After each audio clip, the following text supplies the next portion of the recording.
Morning survivors, it's coffee time. Happy Saturday. You know, narcissists are really great at manipulating us, and one of the ways they do that is by using creative language that means one thing even though they say another thing. So I thought today I would start a little series of what narcissists mean when they say certain things. So my co-star is going to be this little piece of paper. And so I'm going to have this guy tell you something that a narcissist says, and then I'll translate it for you. All right? Maybe it'll be fun. Let's see. What do you like about me? What it really means is, how can you make me feel good about myself right now? I'm feeling a little low. Can you tell me nice things about myself? I need some supply. You totally took that out of context.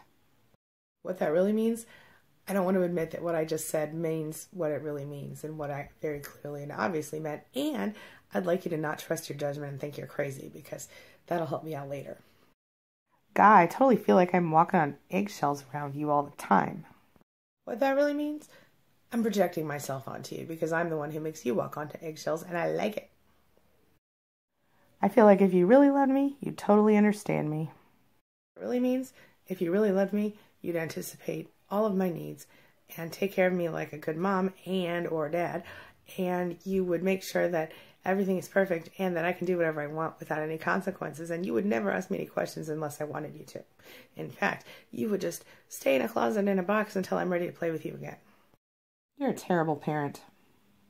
That really means there are no limits that I will avoid stooping to hurt you. I will do anything and I will say anything regardless of the level of incorrect it is, regardless of how much it'll hurt you. I have no limits. Do you believe in love at first sight? What that really means, I'm testing you to see if you might be a good future supply. I've been looking for you for my whole life. I think you're my soulmate. What that really means, looks like you'll be a good source of supply. Let's get together. The person I was with before you was completely crazy. I was abused and mistreated and neglected. What that really means is, I'm conditioning you to do what I want and to want to save me from my horrible, mean exes. In reality, they were perfectly nice people just like you, who I took advantage of and sucked dry. And who I'll probably go back to again when I'm done with you. Hey, circle. You just can't handle when things change, can you? What that really means, I can't handle change if it means that I don't get all of the supply that I need, so you better not become anybody else. You're so paranoid. You read too much into everything. You're just doing that you're just upsetting yourself for no reason. Stop being so stupid. What that really means is that you are too close to figuring out the narcissist. And they don't like that. So there you have it. 10 things narcissists say and what they really mean. That's the first edition of Saturday Speculation? No. Narcissist. The language of narcissism. There it is. I like it. All right. I'll see you guys later today or tomorrow for another video. I hope you have a wonderful weekend, and take care of yourself. As always, thanks for being a part of my life, and thanks for letting me be a part of your life and a part of your recovery. I'm really grateful. Have a great week.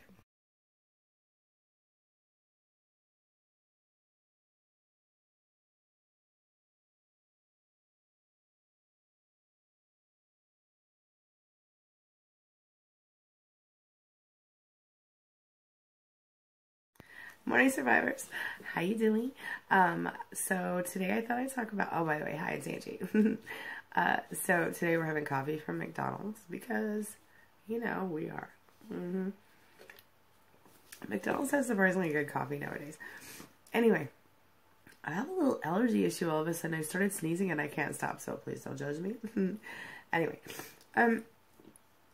today I thought I'd continue the narcissistic language, the language of narcissist series. Okay, so I want to talk about communication. Okay, so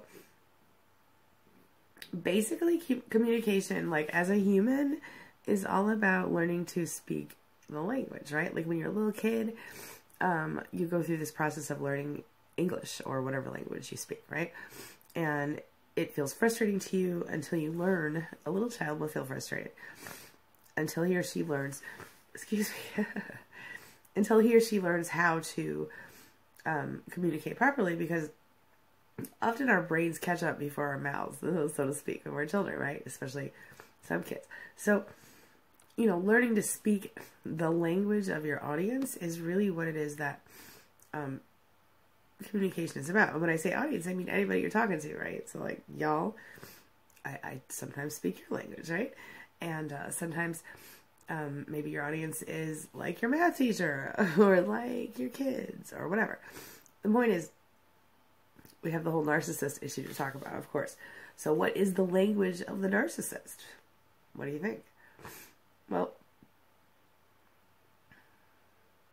if you ask me, when you're dealing with a narcissist, one of the most difficult things that you have happening is you feel like you're talking to a brick wall.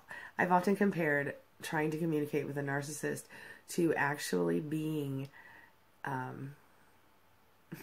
standing in front of a brick wall and banging your head against it and expecting the wall to change and expecting something to be different when you're done and the wall to understand you. And all the while you're banging your head against the wall and it's getting bloody and beaten and gross and painful, and yet you continue. So, you know, let's talk about that. So here's what's interesting about that whole narc speak thing, right? The language of narcissists. Narcissists love to make you think that it's your fault. That the poor communication between the two of you is you. It's all you. You know, they just don't know how to talk to you. You just don't understand them. La la la. A lot of times they'll even say to you the same things that you've said to them. You know, like if you say to your narcissist something like, you know, I feel like you just don't hear me and you don't listen to me. You don't understand me. Can you please listen to me? Like a day later or an hour later, they'll be like, you just don't understand. You just don't listen to me. La la la la. Right? It's exhausting. And they will use this so-called excuse as a reason to cheat on you because they can't talk to you, or as a reason to do something that the two of you agree that they wouldn't do. Men or women do. Both of them do this. What I find interesting is that, personally, I communicate for a living. I'm pretty good at it. I tell people how to do things. I explain things. Every job I've ever had, guess what? Even in high school when I worked at McDonald's, guess what my job ended up being? I was a trainer. I was the person who taught everybody how to do their jobs, right? And this continued throughout my life until I stopped working for other people and started working for myself. Now, knowing that, and oh, by the way, by trade, before I became a life coach, guess what I was? A writer, a journalist. I'm pretty good at expressing myself, right? So, like, 99.9% of the people in my life pretty much understand me when I speak to them. And yet there's this one little percentage. And those are the people who are the narcissists that I've dealt with and that I've run into. And those are the people who pretend to not understand me. Do I really believe that I'm not communicating effectively? No. And I'm not trying to be arrogant when I say that. Just, I communicate for a living. And yet, the narcissists never can understand me. Isn't that interesting? You got that problem. So you want kind of an example of that? Would it be helpful to you? All right, well, so typically it's like this. So a narcissist will do something that would upset you or bother you. And because by nature you want to communicate, you feel like you want to address it with them, right? So you might like, oh God, just prepare this speech and think really hard and try and stress and la la la. And then the next thing you know, you figured out what tone of voice you're going to use. You've thought about it and what outfit to wear, like where you're going to do it and what it is that, you're even going to say. You're going to know word for word what you're going to say, how you're going to look, all these things, because with a narcissist, you almost have to do that. And then, of course, the moment you've got it all figured out and you know exactly what to say, you say, hey, can we talk? And you get together, and the narcissist, and you say, oh, here, X, Y, Z. No emotion, no negativity. You try to be all cool and stuff, right? Because you know you can't criticize a narcissist. Of course, inevitably, after you wasted all your time putting that whole thing together and thinking about it, you get there and the brick wall's there instead of the narcissist. Well, the proverbial one. And you're banging your head and you're like, can't you understand me? And your head's bleeding. And again, this is proverbially speaking. Your words are lost because your narcissist will intentionally misunderstand you. You feel me? So then, the narcissist will either shut down or go narcissistic rage on you, or narcissistic injury and then narcissistic rage, right? You'll get the silent treatment. you will be exhausted. You will find yourself apologizing for trying to get some things corrected in your relationship. Yeah. And then, of course, you'll give up. That, you know, the narcissist then will, like, absolutely say, no, I'm not going to address that issue with you. You know, that's, you know, it will become a problem of you bringing up problems with him or her, the narcissist, instead of the actual issue. See, they flip it around on you. I call that the narcissistic flip, right? All right. Let's talk about some things that narcissists say, shall we? Number one, my last partner tried to change me, but I can't be changed. I'm fine as the way I am. What that really means is that the narcissist doesn't think there's anything wrong with him or her, and the last partner may have, like, said, hey, you know, could you be a little nicer to me once in a while or whatever.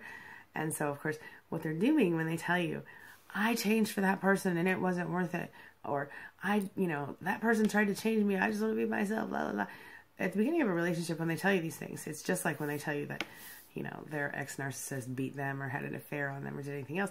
It's really, it's a way to make you want to take care of them. It's a way to ingratiate you, or not ingratiate, but give you a certain sense of obligation, because now, you know, now you don't want to be that person, and so you want to behave differently, and then the narcissist has more control, right?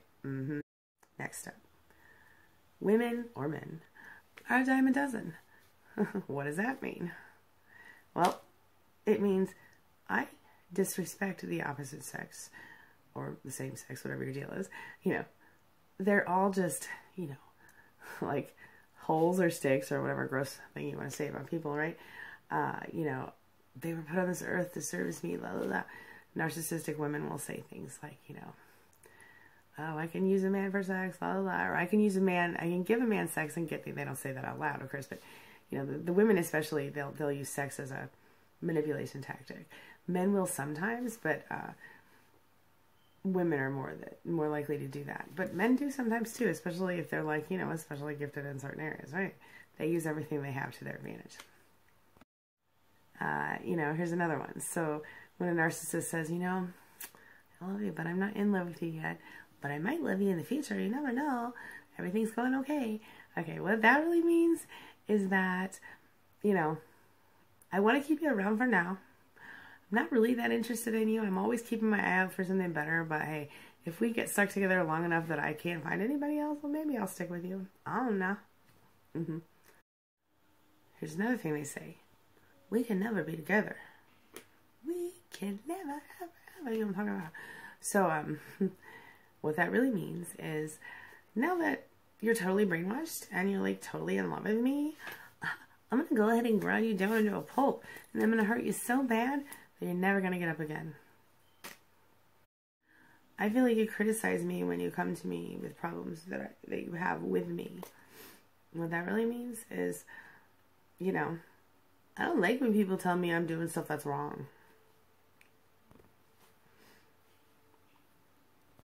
Another one. I don't do things I think are wrong. What that really means, you better not think anything else is wrong either. I didn't mean it like that. Stop twisting my words. What that really means is, you know, that's my trick, twisting words. Don't be doing that, okay? I know that trick. Another one.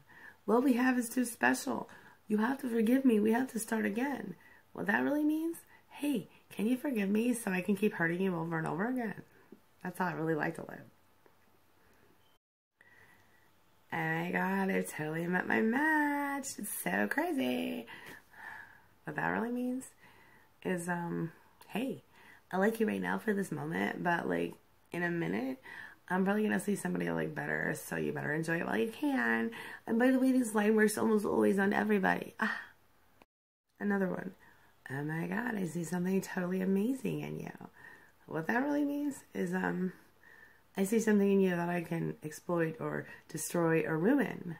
Yeah, because I'm a narcissist and I like that stuff.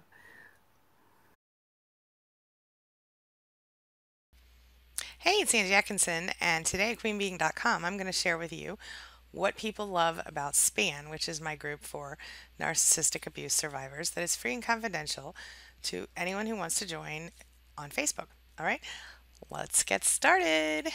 All right, so let's just go right into it because I've got a whole bunch of them to share with you today. Okay, one person says there are very intelligent members, very knowledgeable about narcissistic abuse recovery, and also everyone wished her a happy birthday yesterday, and that meant a lot to her. We have another one who says people care for each other here. We care for each other. We are from everywhere, and we have every income level. Men, women, straight, gay, we're all there. People with disabilities, old people, young people, and every level of healing. People have people who have left people who are planning to leave. We have all the different levels of people. This is a good group that loves one another. This group means that I am not alone, that I am not crazy.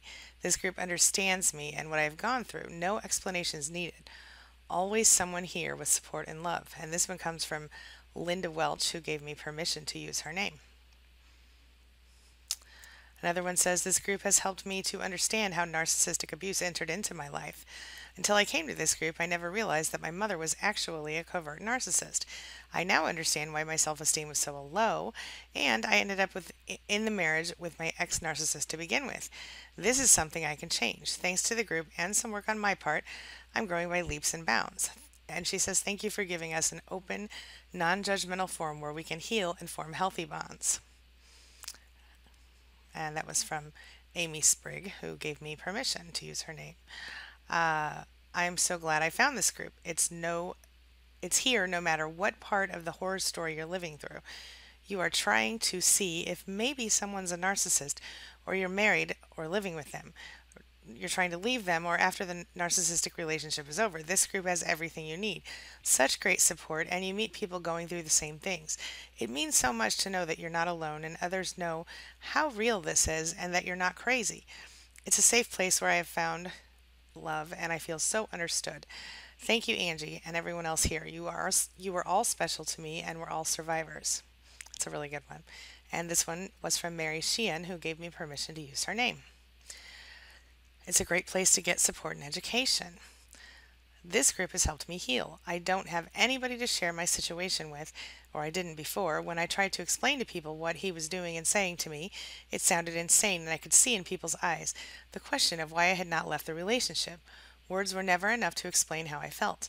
This group has allowed me to share and see other women and men that have fought or are still fighting the same monster. It has been therapeutic to be able to talk about it. Another one says, this group has helped me to find fellow people like myself who have been through similar things, and this has meant a lot to me. Another person said, the support. People genuinely care about each other and support life's hard decisions. I also don't feel so alone here, this person says. This group is full of women and some men who lift each other up and understand what we are going through at any given time. Another person says, it helps me know the different stories and different ways of handling the narcissist. Another person says, but mostly everyone here knows what we are all going through. Another person says, Another one says, this site is the best. You are the best for helping others. Another one says, I love this group because it's a place where I can speak freely about something I truly feel stupid about talking to others who haven't been through it. People here are so supportive. Another person says, I think this group is amazing because until you've actually been through what we've all been through, no one would believe that this kind of evil exists. This makes it hard to find people who will take you seriously. We have all had experiences with narcissists and have no doubt that the craziness and trauma we've all been through is real. Y'all know what I'm talking about. You've been there, haven't you?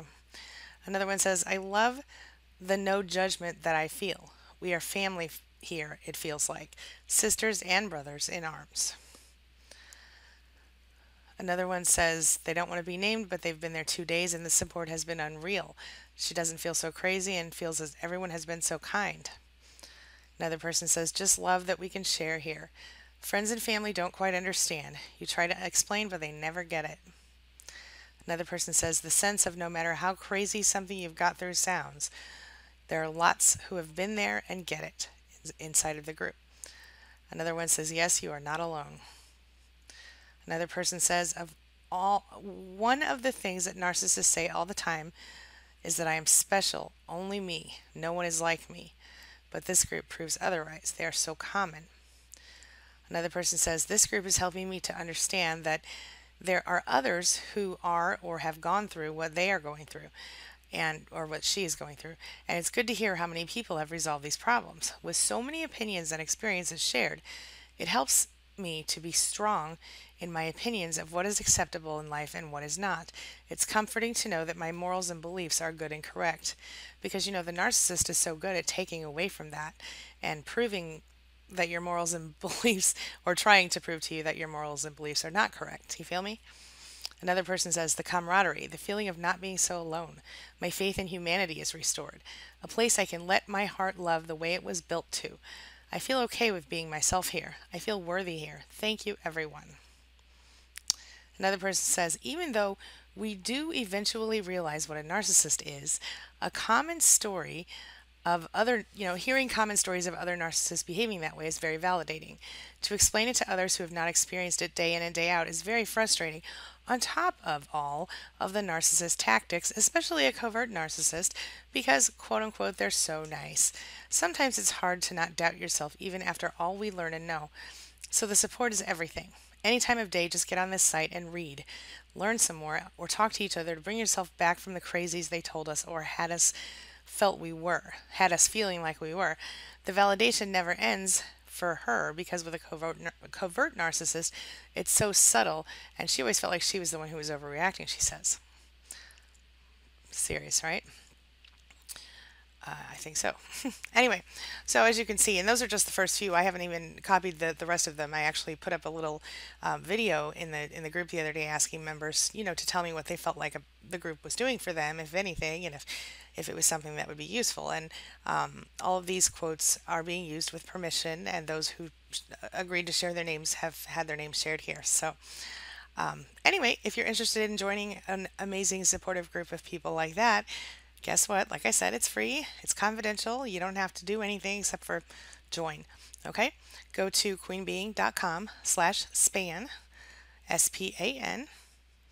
queenbeing.com/span, and join up.